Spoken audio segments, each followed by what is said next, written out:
Je m'appelle Mamadou Kassé, journaliste, ancien rédacteur en chef du Soleil et ancien conseiller technique du ministre de la Communication. Maintenant à la retraite, naturellement. Je pense que le CESTI, qui fête sa 52e promotion, est une école de référence. Une école de référence qui est courue par l'ensemble de la jeunesse africaine, en tout cas francophone. Et Soumaïla Boubèye Maïga fait partie des jeunes qui ont su très tôt que le CESTI, en tant qu'école de référence, devrait accueillir les meilleurs jeunes d'Africains susceptibles d'apporter leur contribution au développement de l'Afrique. Et de ce point de vue, je pense que Soumaïlou a été un leader dès le départ, un leader accompli au départ, un leader qui savait où il allait et qui savait comment y aller. C'est ça qui fait que le CESTI a été une bonne plateforme pour lui d'étaler ses talents. Talents de journaliste, parce que, effectivement, le journalisme faisait partie des métiers où il fallait véritablement avoir les dispositions, des prérequis, avoir la formation, avoir les prérequis et pouvoir véritablement être immédiatement opérationnel. Et c'était ça, en fait, la vocation du CESTI. Faire en sorte que ce qui en sorte soit immédiatement opérationnel. Et Maïga, Soumaïla Boubèye Maïga, fait partie de ces jeunes qui avaient déjà le background, qui avaient déjà une maîtrise de leur environnement, qui connaissaient leur milieu, qui connaissaient le contexte et connaissaient ce qu'on appelle le jeu des acteurs. C'est quelqu'un qui avait véritablement maîtrisé toute cette architecture et qui pouvait en parler en connaissance de cause. Nous avons fait le CESTI ensemble entre 1975 et 1978. Nous avons été pratiquement dans toutes les zones où il fallait développer nos savoirs, nos savoir-faire et surtout nos savoir-être. Parce qu'il était important d'amener le journaliste à cultiver, à développer de l'humilité. Et l'humilité faisait partie justement des qualités, en tout cas des vertus du journaliste. Et il en avait. On a fait donc beaucoup de sorties au départ pour se connaître, pour se reconnaître en tant que jeune journaliste et pour plonger justement dans le milieu ambiant. Le milieu ambiant, c'est-à-dire le village d'abord. Dès la première année, nous avons fait les villages. Par exemple, nous avons été à Morolan, Tiwin Tangor ou Kër Mbir Ndaw. Beaucoup de jeunes ne savent pas les noms qui sont accolés à cette zone-là. Aujourd'hui, on ne connaît que Morolan, alors qu'il y avait des noms qui lui étaient accolés, Kër Mbir Ndaw et Tiwin Tangor. Nous avons également été en Gambie, juste pour nous former, pour connaître les réalités gambiennes, les réalités anglophones. Et ça aussi, ça faisait partie de notre formation extramuros. Non pas une formation intramuros, mais une formation extramuros qui nous permettait d'aller dans le milieu environnant. Et nous avons été en Gambie. Et en deuxième année, en 1976, nous avons été au Mali, justement, par l'entremise justement des jeunes étudiants maliens, dont Maïga, qui voulait véritablement qu'on visite ce pays-là, ce pays de grands hommes. Nous avons été avec lui, avec d'autres jeunes qui étaient avec nous, comme Djibril Mbodj, le plus sénégalais des Maliens, parce que le nom Mbodj sonne plus sénégalais que malien. Donc nous l'appelions l'homme le plus sénégalais des Maliens. Nous étions aussi avec Kouyaté, Mamadou Kouyaté, qui est encore en vie. Que Dieu lui accorde une très longue vie. Nous avons été avec les Baba Daga Maïssa, les Mamadou Sibi, les Isaac Diarra. Vraiment tout ce beau monde a travaillé vraiment en bonne intelligence, en relation justement avec nos professeurs canadiens, français et africains qui nous ont vraiment accompagnés dans ces processus-là. Donc, vraiment, Soumaïla était déjà un grand leader. C'était un grand leader qui avait une capacité d'écoute extraordinaire et qui pouvait vous écouter, faire la synthèse et donner l'élément, la quintessence de vos discussions. Et ça, ça me semble très important pour un journaliste.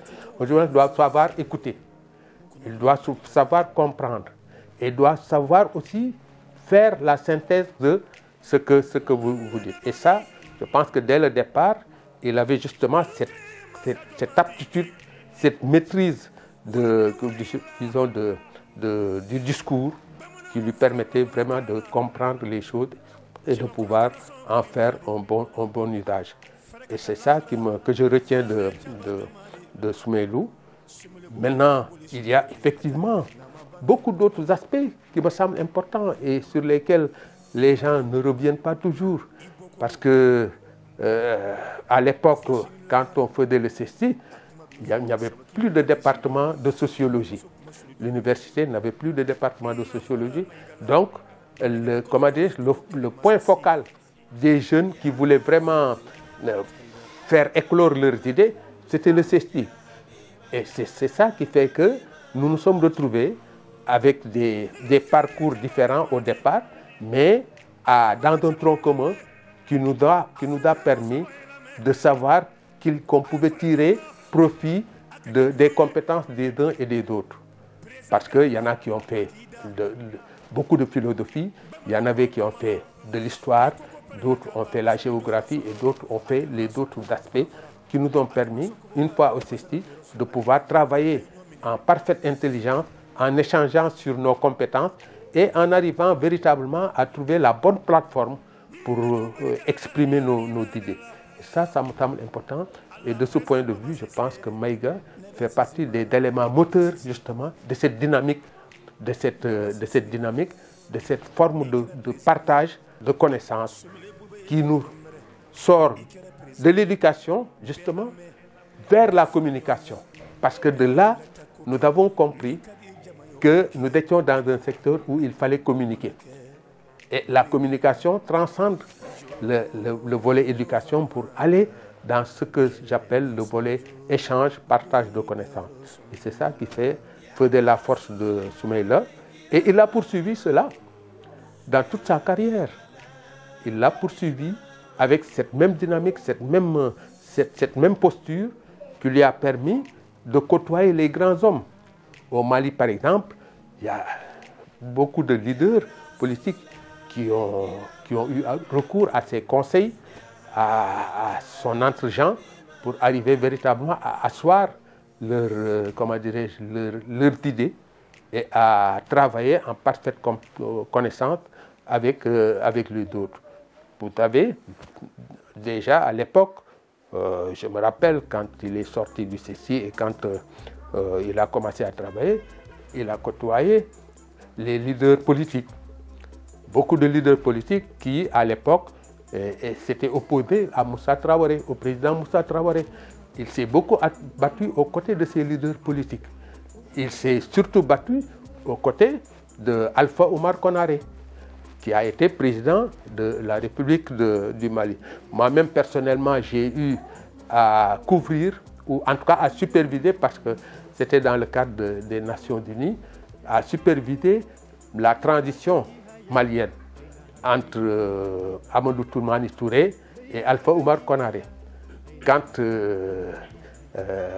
Amadou Toumani Touré passait le témoin à Alpha Oumar Konaré, après un premier séjour comme président de la République, après son premier magistère. Donc, cette élection qui s'était déroulée dans de bonnes conditions a prouvé que le Mali avait besoin de ça. Avait besoin de ça parce qu'on a vécu l'époque du président Moussa Traoré où véritablement, on a eu véritablement des situations assez difficiles du point de vue économique comme du point de vue social et politique. Et je me rappelle d'ailleurs nos discussions autour de Tchekoro Bakayoko et tout ça, et tout ce petit monde qui était là autour de Moussa Traoré et qui régnait en maître absolu. Donc il a fallu véritablement l'audace, le courage et la persévérance de Soumaïlou Boubaye Maïga pour accompagner toute la formation d'une opposition justement à ce régime-là. Et aujourd'hui, bon, je peux dire qu'il a rempli sa mission parce qu'il a su asseoir les conditions d'une liberté d'expression d'abord, d'une liberté de façon générale, mais aussi d'une démocratie véritablement qui, si on l'avait suivi dans sa trajectoire, allait permettre au Mali véritablement d'avoir une bonne assise sur le plan de la démocratie et du respect des droits de l'homme. Soumaïlou Boubaye Maïga a été d'une générosité exquise. Et la première générosité, c'est sa capacité d'écoute. Quelqu'un qui sait écouter, qui sait surtout entendre et comprendre, et qui vous met à l'aise dans vos relations, c'est la première des générosités. Et Soumaïlou Boubaye Maïga était d'une générosité à toute épreuve. Et il mettait tout le monde à l'aise. Quand vous le rencontrez, pendant tout notre séjour, il mettait tout le monde à l'aise et il voulait que les échanges se fassent, que ce soit des échanges interactifs pour permettre aux uns et aux autres de bien maîtriser leur sujet, de bien comprendre. Et c'était ça la première générosité. La deuxième générosité, c'est sa capacité à nous faire découvrir des choses. Lui qui est né à Gao, il a été très honoré de pouvoir nous recevoir dans son territoire.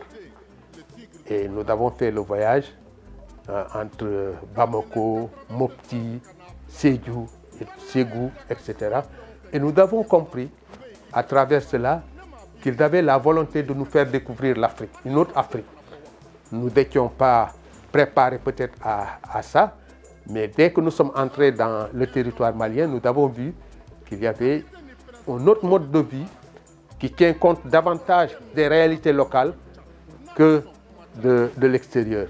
C'est pourquoi nous avons toujours dit que le Sénégal était très enclavé à l'époque parce que nous étions conscients que le Sénégal se trouvait dans une posture où lui fallait le Mali. Et ce n'est pas pour rien que la fameuse République du Soudan a été une bonne idée, malheureusement dont les principes n'ont pas été respectés et qui fait qu'aujourd'hui nous sommes en devoir de cheminer séparément. Mais nous avions besoin de ça et lui il en était conscient. Il savait que le Sénégal et le Mali étaient deux frères jumeaux et qu'il fallait nécessairement que ces pays-là se retrouvent. Sous quelle forme, selon quelle modalité, c'était aux politiciens de le faire. Et Maïga a travaillé justement à ça. Et tout son parcours illustre véritablement cette volonté de faire des relations entre le Sénégal et le Mali, des relations pas simplement de coopération ou de partenariat, mais surtout de fraternité. Et c'est ça qui fait que pour nous, Maïga était le trait d'union, l'un des traits d'union entre le Sénégal et le Mali.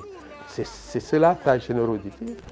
Moi, l'analyse que je fais de cette cohorte malienne à l'époque, c'était que les gens voulaient asseoir les conditions d'une démocratie plurielle au Mali et d'une expression plurielle.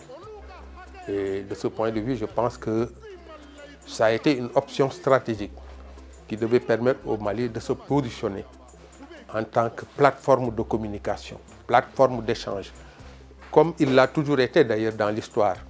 Le Mali a toujours été le trait d'union entre l'Afrique de l'Ouest et l'Afrique centrale. Et de ce point de vue, je pense que le Mali a compris qu'il fallait nécessairement mettre en avant les compétences des hommes susceptibles de porter véritablement le projet malien pour en tout cas asseoir les conditions de son développement et d'intégration de l'Afrique. Je pense que ce qui s'est passé, c'est que les Maliens ont toujours eu une sorte de frustration par rapport à la séparation avec le Sénégal. Il fallait donc reconstituer les composantes qui doivent permettre au Sénégal et au Mali d'avoir véritablement une nouvelle plateforme de coopération, de partenariat, de fraternité. Je pense que c'est pour ça que, à un moment donné, le Mali a jugé nécessaire d'envoyer ces jeunes étudiants, véritablement les étudiants les plus compétents, parce que ça a fait l'objet d'une grande sélection, une sélection rigoureuse qui avait permis de dégager ces 5 à 6 éléments qui devaient venir au CESTI pour la formation. Parce qu'il fallait former des gens immédiatement opérationnels. C'est ça que j'appelle la formation CESTI. La formation CESTI, c'est d'amener les jeunes qui sortent du lycée, qui ont un certain background et qui en connaissent plus que les autres, à venir au CESTI pour se former. Et la formation du CESTI requiert effectivement un background, requiert un prérequis ou des prérequis qui doivent permettre aux jeunes qui arrivent au CESTI de comprendre la matière sur laquelle ils vont travailler et de comprendre qu'il est important de comprendre le contexte, l'environnement et le jeu des acteurs, ce que j'appelle le jeu des acteurs. Comment les gens, quel est le mode de fonctionnement de la société. Et ça, c'est important. Et en venant au CESTI, les étudiants maliens ont compris qu'il y avait un mode de fonctionnement qu'il fallait maîtriser. Sans quoi, on va passer à côté de l'essentiel, c'est-à-dire de la vérité. Ce que j'appelle la vérité, c'est le fait de travailler sur le factuel, sur des faits avérés. Et ça, ils l'avaient bien compris et ils ont amené des jeunes qui avaient déjà une maîtrise de la façon dont il faut assurer la collecte et le traitement de l'information.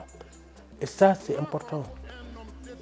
Contrairement maintenant à ce qui se passe aujourd'hui où véritablement les gens ils vont dans une école qui fait de la théorie de l'information pour sortir et se considérer comme journaliste. Alors qu'à l'époque, c'était véritablement le factuel. Il fallait les faits. Les faits étaient sacrés et les commentaires libres. Et c'est ça qui fait que le Mali a compris, à l'époque déjà, qu'il fallait nécessairement de bons journalistes, d'excellents journalistes. Et ça a été prouvé d'ailleurs dans leur parcours respectifs, qu'il s'agisse de Daga Maïssa, de Mamadou Sibi, de Mamadou Kouyaté, de Baba Soumeylou Maïga, de Djibril Mbodj. Ils ont été vraiment au summum de leur art au niveau du Mali. Donc je pense que, et c'est ça d'ailleurs qui fait que beaucoup de sortants du CESTI se sont retrouvés dans des postures politiques. Bien malgré eux d'ailleurs parfois. Dans des postures politiques où, parce que le pays avait besoin d'eux. Le pays avait besoin de leurs compétences, de leurs conseils, de leur savoir, de leur savoir-faire et surtout de leur savoir-être. Et pouvait compter sur eux aussi pour entretenir des relations de confiance avec le peuple. Et je pense que c'est ça qui fait que le CESTI, en tout cas, a été une bonne école, une bonne plateforme. Et Soumeylou Boubèye Maïga fait partie de ces gens qui ont donné de la valeur ajoutée à la formation du CESTI par son attitude, son comportement et par aussi ce qu'il a eu à faire après le CESTI. Je suis convaincu qu'il n'aurait pas pu faire sa carrière s'il n'était pas passé par le journalisme. Parce que le journalisme vous permet de maîtriser les situations, de comprendre les contextes, de comprendre l'environnement des acteurs et de pouvoir déterminer les relations de causalité, ce que j'appelle les relations de causalité, les relations de cause à effet. Et c'est ça en fait la force du journalisme. Comment faire pour que ce qui se fait aujourd'hui soit compris comme étant un élément qui va déterminer autre chose demain. Et c'est ça la valeur du journalisme. Comment faire pour ne pas rester sectoriel? Parce que le journalisme n'est pas sectoriel. Le journalisme est transversal. le journalisme, c'est la synthèse de beaucoup de métiers. Quand on parle de métiers, on parle de compréhension des choses. Et Maïga en est vraiment le symbole.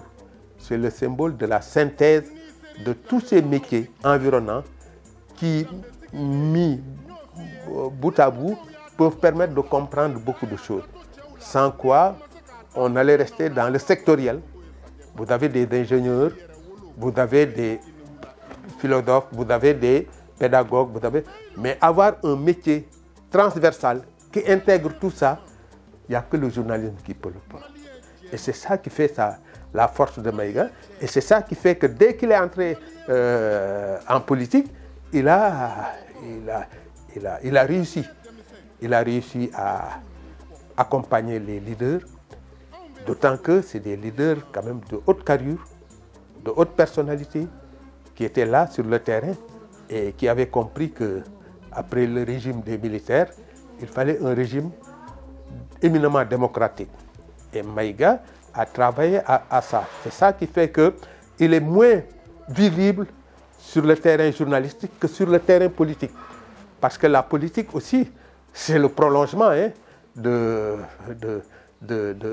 projet. Et il avait un projet. Il avait un projet pour son pays, il avait un projet pour le Mali, il avait un projet pour la sous-région, il avait un projet pour l'Afrique. Je me souviens d'ailleurs, aujourd'hui, il serait bon d'exhumer justement ce qui a été fait au Canada. Quand on a été au Canada pour poursuivre nos études, on a eu l'occasion de travailler sur une question éminemment africaine, c'est-à-dire l'apartheid. À l'époque, l'apartheid était considéré comme véritablement le mal africain. Et il nous a fallu, à la fin de notre séjour au Canada, il nous a fallu faire un spécial quotidien dans le journal Le Devoir du Canada. Et ce spécial a permis, peut-être fait partie des éléments qui ont déterminé la communauté internationale à arrêter l'apartheid. Dans les années 76, 77, 78, 79 et 80, il y avait l'apartheid.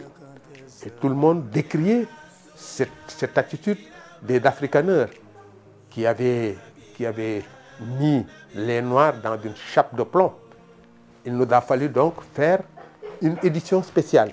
Et Soumaïlou Maïga fait partie des gens qui ont véritablement poussé justement à la réalisation de ce document-là, qui est encore d'actualité.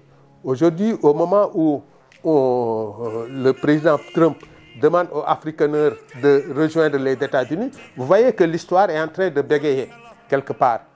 Bon, à l'époque, dans les années 70-80, nous étions sous l'apartheid, où les Noirs, l'ANC, avaient de sérieux problèmes pour se positionner. Et il a fallu véritablement la participation de tous les Africains, l'intervention de tous les Africains, y compris les étudiants africains comme nous, pour que les gens comprennent véritablement la nature de l'apartheid et comment il faut faire pour s'en débarrasser. Et quelques années après, on s'en est débarrassé. Et aujourd'hui, vous voyez que ceux qui faisaient obstacle à ça sont en train de chercher refuge aux États-Unis. Vous voyez que l'histoire, c'est un tissu de relations, c'est un tissu d'interaction. Et c'est ça qui fait que quand vous avez quelque chose, ne cherchez jamais à le voir de façon exclusive. Il faut toujours l'envisager de façon inclusive, parce que ça résulte toujours de notre phénomène. Et Soumaïlou Boubaye Maïga le savait vraiment pertinemment. Effectivement, il savait qu'il fallait justement travailler à la promotion d'une Afrique. Et cette promotion a eu ses fruits, ses résultats. Et aujourd'hui, nous sommes fiers d'avoir participé justement à l'émergence d'une Afrique indépendante, en tout cas du point de vue de l'apartheid. En France, pendant notre séjour en France, nous étions dans un château, comme on dit, un château, un séminaire. Et il fallait donc que chacun se débrouille pour son repas. Et effectivement, Mais chacun se débrouillait. Moi, j'étais un mauvais cuistot. Vraiment, je n'étais pas très très fort en la matière. Mais j'avais un ami aussi qui s'appelle Cheikh Tidiane Djigo. Bon, lui, vraiment, c'était un cordon bleu. Lui, il faisait le truc. Et nos amis aussi du Mali, en général, faisaient le repas. Mais tout le monde sait que le Sénégalais, lui, son tchéboudian, c'est de tradition. Et partout où il va amener son tchéboudian et il va amener tout le monde à prendre ce plat comme le référentiel absolu. Et effectivement, Maïga a essayé dans sa discrétion. Parce qu'il était très discret aussi, malgré cette aura de leader, il était très discret et très effacé sur certaines questions. Mais il savait aussi cuisiner. Je dis qu'il savait aussi cuisiner parce que nous n'étions pas habitués au plat malien, naturellement, mais la façon dont il s'y mettait pour le faire nous avait beaucoup impressionnés. En tout cas, c'était ça. Bon, pour les autres, effectivement, il y a eu d'autres, par exemple, comme Momodou, comme Piaté, Djibril Mbodj, naturellement, le plus sénégalais des Maliens, et tant d'autres qui nous faisaient déguster des plats maliens. Mais en tout cas, ce séjour-là nous a permis de savoir que notre compagnonnage n'était pas fortuit. Notre compagnonnage s'inscrivait dans une logique historique et que nous étions faits les uns pour les autres et que nous devions travailler en parfaite intelligence. Et c'est ça qui fait que nous n'avons pas eu d'accroc. Vraiment, tout s'est bien passé. Pendant toutes nos 3 années de séjour au Sénégal, en France, au Canada, un peu partout, on a vraiment fait les choses dans les normes. La dernière chose que nous avions eu à faire et qui nous semblait importante, c'est que pendant notre séjour au Canada, nous avons trouvé effectivement qu'au niveau de l'Université du Canada, qui nous avait accueillis, après notre séjour à l'hôtel, parce que dès que vous arrivez, on vous met à l'hôtel, en attendant que l'université soit un peu dégarnie. Et on nous a amenés donc après à l'université. Et dès qu'on est arrivé, on a demandé, écoute, les téléphones là de Bell Canada, pourquoi on les a maintenus? On nous a fait comprendre que ces téléphones sont faits pour les étudiants, vous pouvez appeler comme vous voulez. Ah, oui, vous dites ça à des Africains, comme nous, surtout les Sénégalais, tout ça, et les Maliens, mais on appelle partout. À l'époque, on appelle partout, les gens ont appelé partout, et ça nous a valu beaucoup de volées de bois vert de la part de nos professeurs, qui trouvaient que c'était disproportionné par rapport à ce qui nous aurait été permis de faire par rapport à ces téléphones. Mais la disponibilité d'un téléphone, vous êtes à des milliers de kilomètres de votre pays, mais vous appelez tous les jours pour demander les nouvelles. Il y en a même qui se faisaient lire le journal. Donc, soit c'est l'essor, soit le soleil, mais c'est comme ça que ça s'est passé. Donc, c'est des moments épiques de notre histoire. Vraiment, c'est des parcours assez intéressants qui nous ont permis de développer des liens de solidarité, de fraternité entre nous, quoi. Je suis très honoré de faire partie de ceux qui rendent hommage, parce que c'est de ça qu'on a besoin. Quand vous êtes avec des gens, vous avez connu un compagnonnage, des trajectoires particulières, mais aussi collectives. Vous êtes tenu de leur rendre hommage.